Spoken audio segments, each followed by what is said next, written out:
ensemble architectural représente un grand voyage au siècle des Lumières. C'est une commande du roi Louis XV à Claude-Nicolas Ledoux. Entre 1775 et 1779, l'architecte érige à Arc-et-Senans, dans le Doubs, une manufacture de sel qui ne ressemble en rien à une usine. Pour l'architecte, tout est symbole.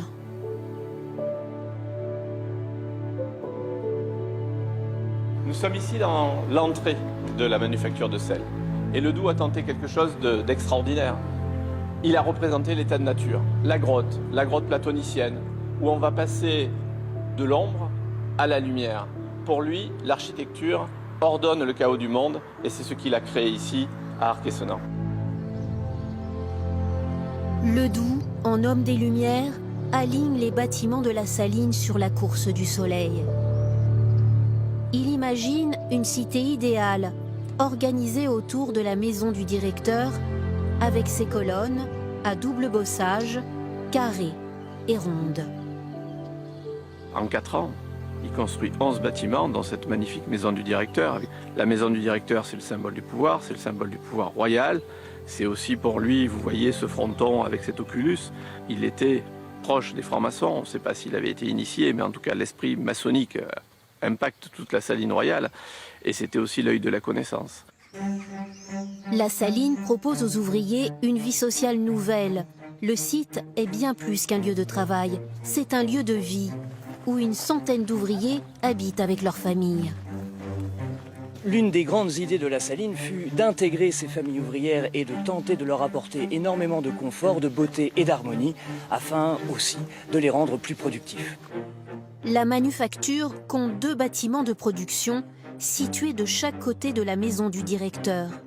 Sous ces voûtes arrive une saumure extraite 20 km plus loin, à Salins-les-Bains. Il faut imaginer à la fin du XVIIIe siècle des conditions de travail effroyables. C'est ici qu'on produisait le sel grâce à d'immenses poêles qui contenaient près de 20 000 litres d'eau.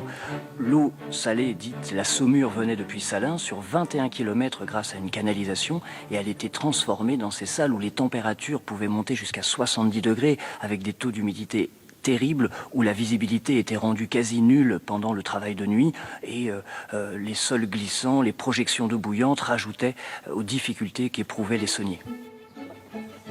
Ce qui frappe ici, c'est l'espace. 8 hectares, 11 bâtiments et des jardins. Car Ledoux a pensé à tout. Les ouvriers, après le travail, peuvent cultiver leur potager. Cultiver son jardin, c'est tout l'esprit du siècle des Lumières.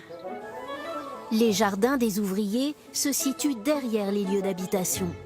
Ledoux entend par cette activité de jardinage, vivement conseillée, lutter contre l'oisiveté. L'esprit de la Saline est bien là. C'est une philosophie de vie parce que c'est basé sur quand même un ressenti, un bien-être, puisque c'était un espoir qu'un jour tout le monde soit heureux et puis qu'il y ait une égalité. Oui. La Saline royale a fonctionné pendant 115 ans. En 1895, elle ferme définitivement ses portes.